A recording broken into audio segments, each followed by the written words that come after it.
personnel natin, nandun yung takot na pag ako ay nag-no, baka ma-identify ako, pamalasin ako. Nandun po yan Dapat protektahan natin yung moral and welfare. Kasi, Mr. Chair, ang hirap magtrabaho pag hindi mo gusto.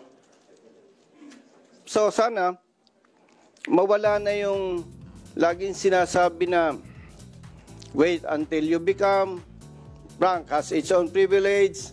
Sir, yes sir, kahit ayaw naman. I move to direct the PNP to conduct survey pertaining to this bill that will reflect the real interest of PNP personnel under the supervision of NAPOLCOM. Mr. Chair. Congressman Paduano, please. With regards to Section 39, compulsory retirement.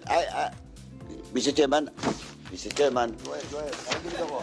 based on my understanding and what I felt with regards to surveys and everything, it's all about the age retirement between 56 and 57. But under these amendments, I have said, may option po ang commission at that commission officers to retire at the age of 56. And it is still considered as compulsory retirement. Giting ko lang dito, Mr. Chair, dito sa Section 39, on the attainment of age 57, provided that uniform personnel who have less than 1 year in service upon the effectivity of this act shall have the option to retire at the age of 56. So, ibig sabihin, Mr. Chair, ang binibigyan lang po dito ng option, itong retirable. But all the rest, pag naisabatas ito, 57 years old lahat ang retirement nila. So, ang punto lang dito, Mr. Chair, kailangan yung pulso talaga ng personnel ang makita natin dito. Kung hindi natin makuha, Mr. Chair, yung talagang pulso ng personnel, conflict yan doon sa interest ng author. Now, ang sinasabi ko lang, why should we conduct a survey while approving this bill? Diba, that will be a moot and academic. Yung pong compulsory retirement, 56 to 57 were both approved by the both houses. Masama lang kasi ang loob ko kung hindi ko ma-brought out yung sentiments ng rank and file. Ano po bang mahalaga? Yung gusto ng ilan o yung gusto ng majority? Especially those affected personnel from the PNP. Isinama na po natin yung BGMP and Bureau of Fire. I think, in the interest of service, Mr. Chair, laging ang mahalaga dyan yung majority. Majority lagi, Mr. Chair. Hindi pwede yung ilan lamang. But of course, I respect the members, my colleagues, and the sponsor of this bill. Gusto ko lang parating, Mr. Chair, as member of this committee, hindi po ako pabor sa ganon. Dapat lagi ang iniisip natin yung moral and welfare ng marami. Matagal ng problema yan Most of the time, ang nasusunod yung iilan. Hindi na i-consider yung maliliit, yung rank and file.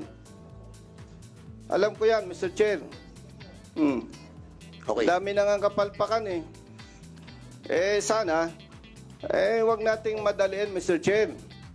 Ang ano ko lang naman, Mr. Chair, is to conduct proper survey. Okay, para lumabas. Congressman, acknowledge the presence of our, ito na wisdom natin, si Congressman Akop. Thank you, Mr. Chair. Magandang hapon po sa atin lahat. The way I understand it is that the Honorable Busita, soon to be Senator, ay nag-object dun sa 57 years. Would that be correct? No, Mr. Chair. Ang gusto ko lang po, yung sentiments ng rank and file ay may consider. Kasi, Mr. Chair, nung nasa service pa ako, napag-usapan na po yan And majority of them, hindi pa po dyan. I think pare-pares naman ang magiging situation pa rin It will never change. Why? Nadagdagan lang naman ng 1 year Di ba?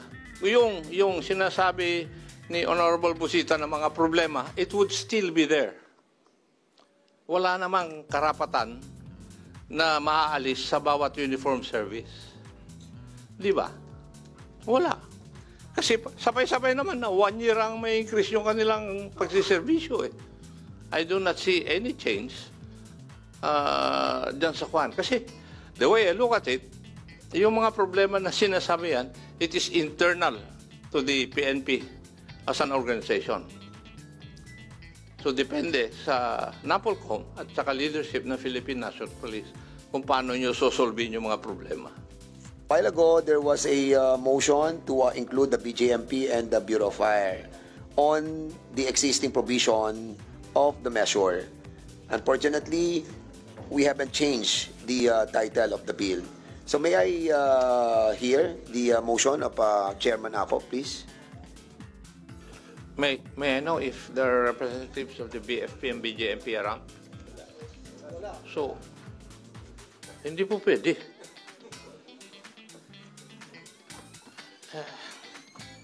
1 minute suspension.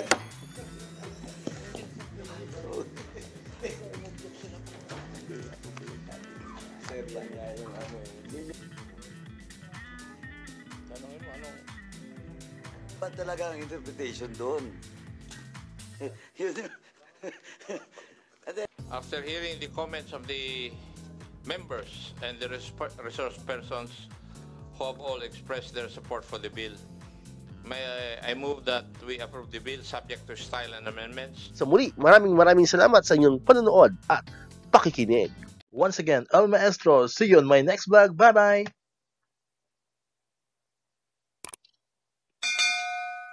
1, 2, 3, come on!